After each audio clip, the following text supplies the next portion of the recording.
Hello, my name is Lady Joanna Rodriguez Ojeda. I'm from Sogamoso in the state of Sogamoso, Boyacá, in the program Industrial Engineering. Yerba Buena, implementation of the technical machinery. 1. Description of the profit innovation.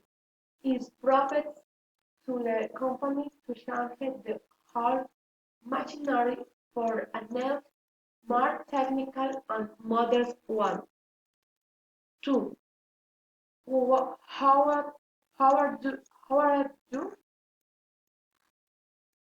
protecting the eye generates from the process innovation?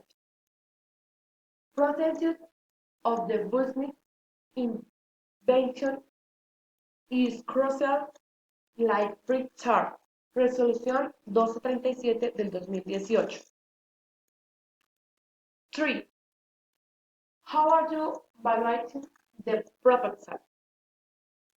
This is based evaluate to that is feasible for the German company and that it does not accept the economic force advocate.